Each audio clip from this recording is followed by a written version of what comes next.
Las cajas no pesaban tanto, pero se sentían como una sentencia ya dictada.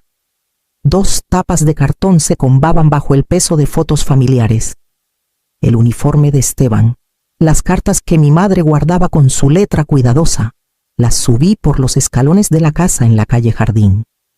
El mismo porche donde alguna vez vi a mis hijos dibujar soles de tiza en las tablas. Isabela me recibió en la puerta antes de que pudiera tocar. No gritó. Nunca lo necesitaba. Su voz cortó el aire con esa calma ensayada. No entras a la casa hasta que pidas disculpas. No dijo por qué. No hacía falta. Ambas sabíamos que se trataba de su vestido. De una mentira repetida hasta que sonó a verdad. Tras la mosquitera, Diego estaba con los brazos cruzados.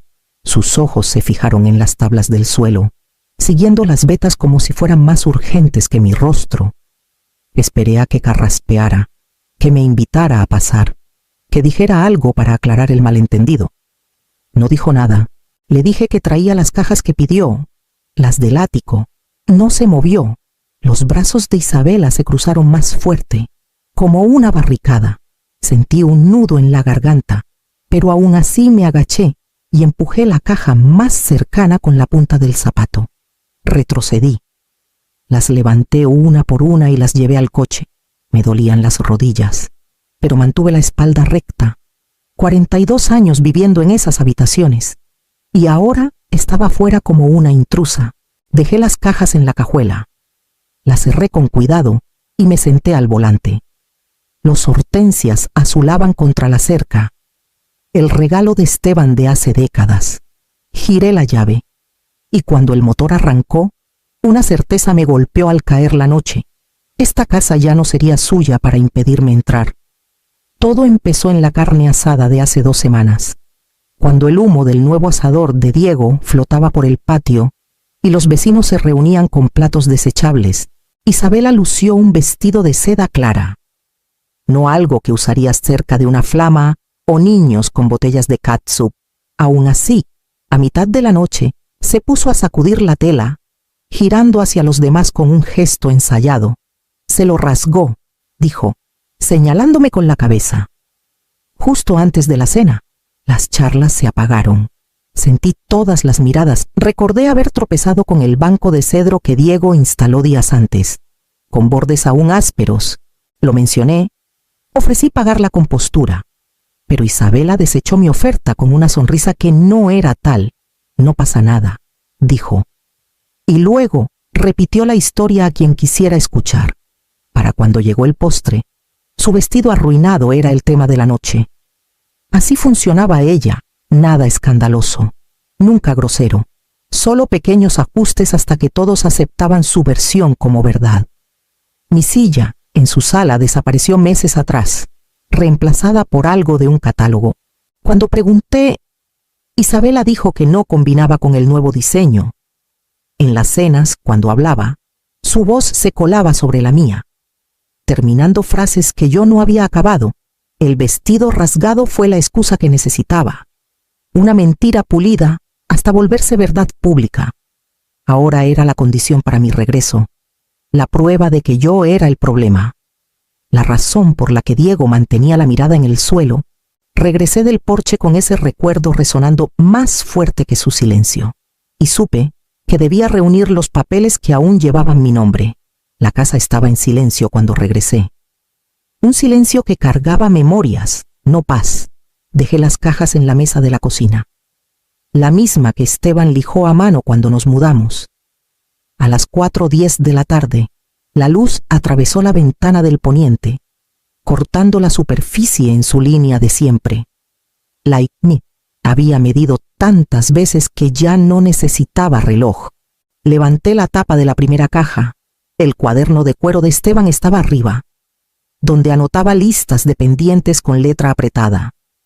Ajustar válvula de lavadero, cambiar barandal del porche, engrasar bisagra de la reja. Bajo esas líneas prácticas había otras más pequeñas, casi escondidas en el margen.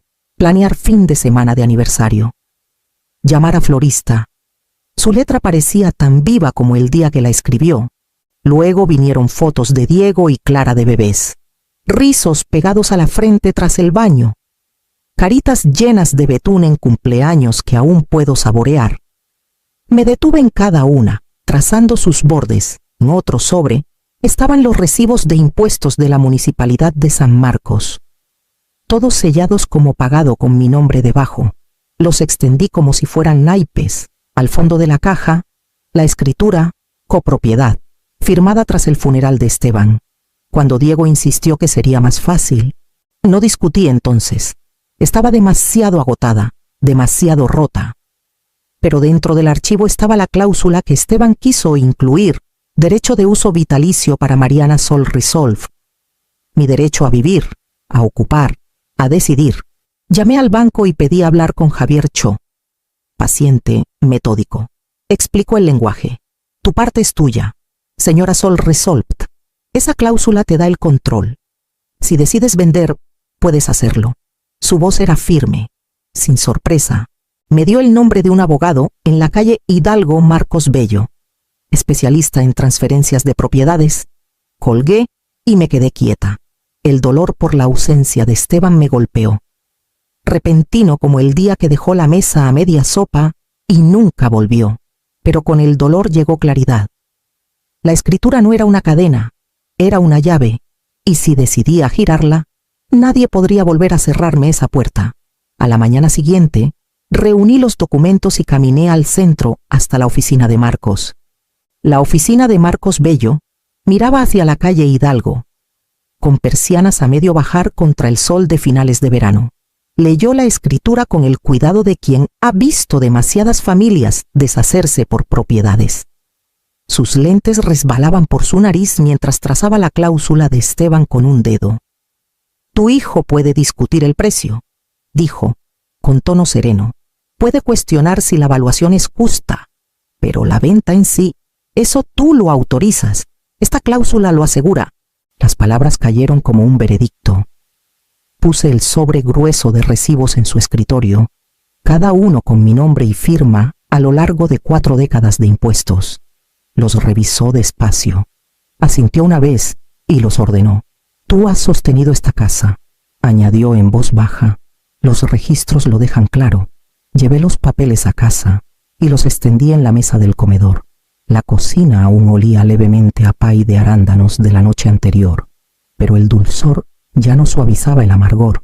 Marqué el número que Ruth me dio semanas atrás. Una corredora de confianza. Valeria Lowell, respondió la voz, rápida pero cálida. Expliqué la situación con frases cuidadas, sosteniendo el teléfono con una mano y el cuaderno de Esteban con la otra. Escuchó sin interrumpir y luego preguntó: ¿Quieres visibilidad o rapidez? Rapidez, dije, y sin alboroto. Acordamos una muestra privada, discreta pero completa. Valeria prometió traer a un inspector de confianza, alguien que conociera los detalles de casas construidas en los 80. Ella misma recorrería las habitaciones antes de listar. Al colgar, me paré frente a la ventana. Los hortensias se mecían con la brisa, su azul pesado contra la cerca desgastada. El plan ya no era solo una idea. Tenía peso, forma, impulso. Para fin de semana, avanzaría sin mí. Esa noche, mi celular vibró 2 veces, primero con el nombre de Diego. No hagas esto más grande de lo que es. Como si la traición se midiera en tamaños, como si unos centímetros de silencio fueran menos que 40 años de lealtad. Minutos después, llegó el mensaje de Isabela, breve y pulcro. Aceptaremos tus disculpas mañana. Abrí la carta de Marcos, repasé la cláusula resaltada que llevaba la insistencia de Esteban y presioné enviar. Tendrían su respuesta en forma legal, no de mi boca. La cocina se oscureció, pero saqué harina del despensa y mantequilla del refrigerador. Mis manos trabajaron de memoria, doblando masa, endulzando arándanos. El pay era solo para mí, aunque cuando Ruth Delgado pasó con tomates de su huerto, corté una rebanada para cada una. Probó y dijo suavemente: las cosas crecen donde las cuidas. Tras su partida, saqué 2 cajas del closet del pasillo y las puse en la mesa. En una escribí con marcador negro: cosas que son mías. En la otra no vienen conmigo. El reloj de Esteban fue a la primera, firme como siempre.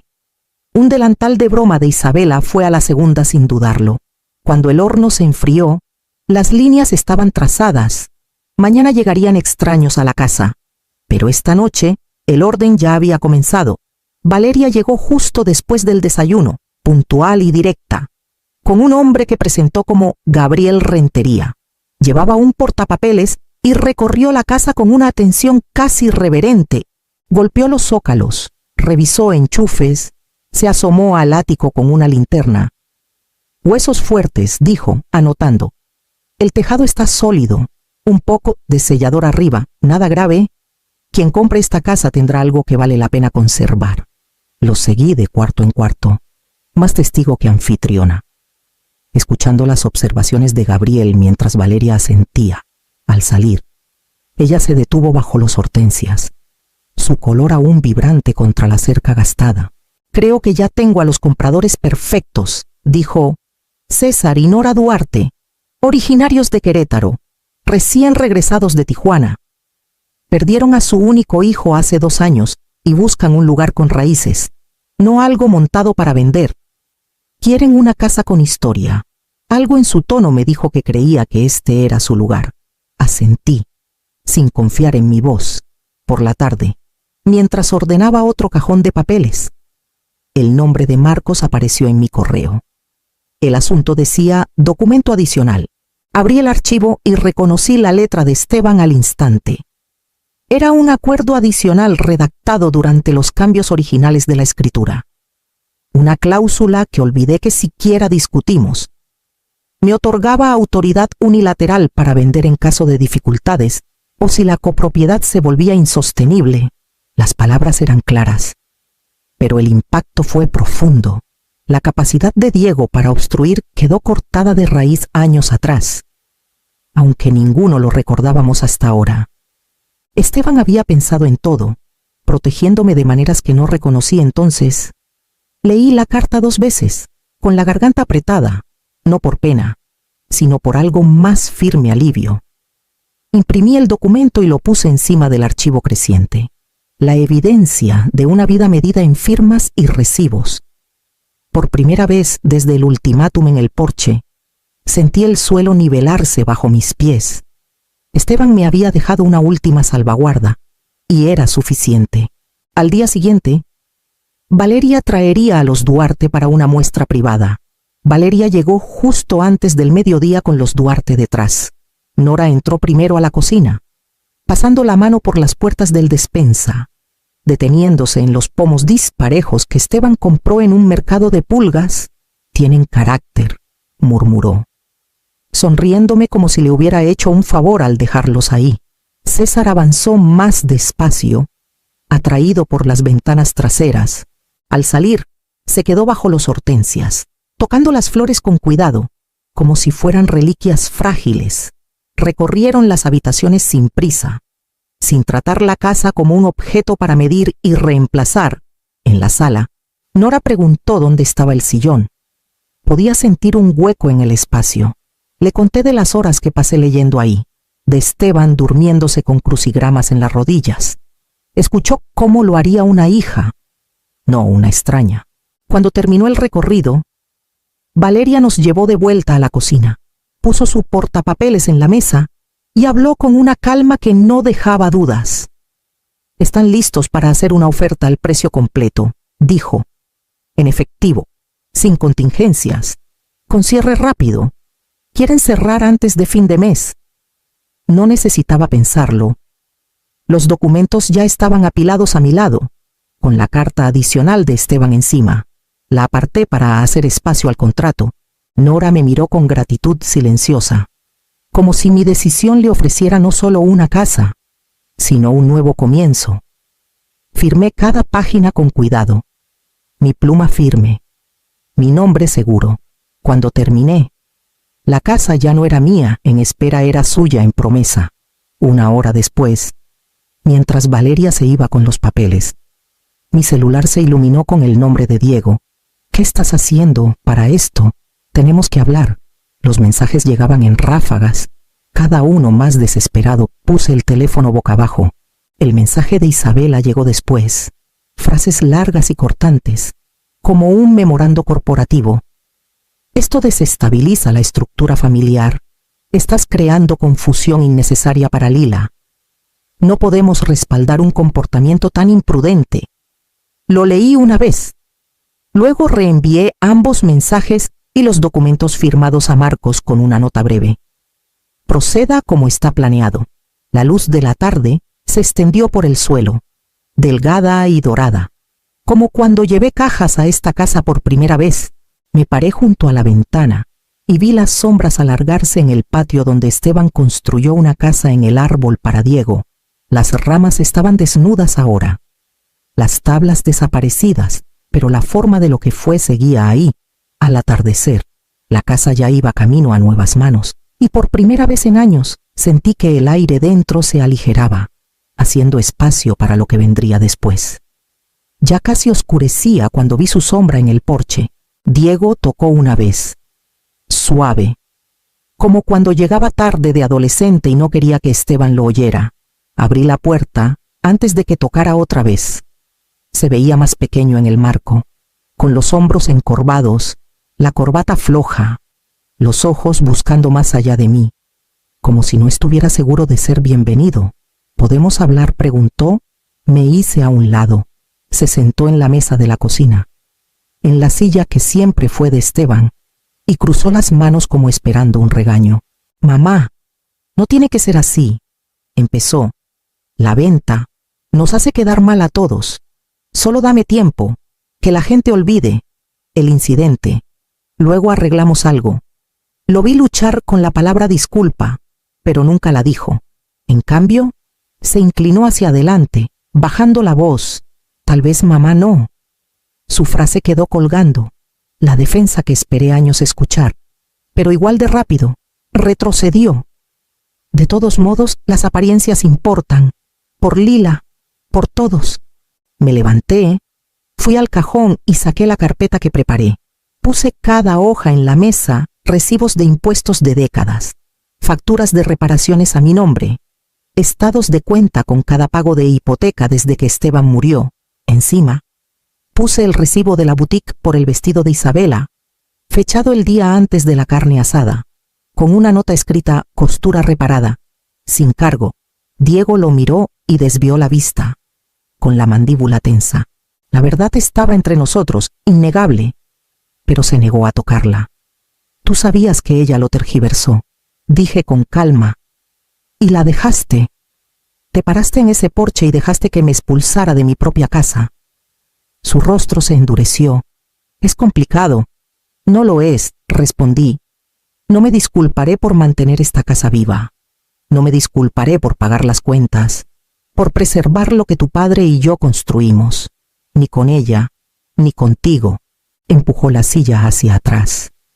Las patas rasparon el suelo, pero no discutió. Se quedó ahí, desinflado, como quien llega esperando ganar algo y se va sabiendo que nunca podrá. La mosquitera golpeó tras él y el silencio llenó la cocina otra vez. Guardé los recibos en su carpeta y los devolví al cajón. Los papeles ya no eran armas. Eran solo el registro de una verdad que ya no necesitaba que nadie más nombrara.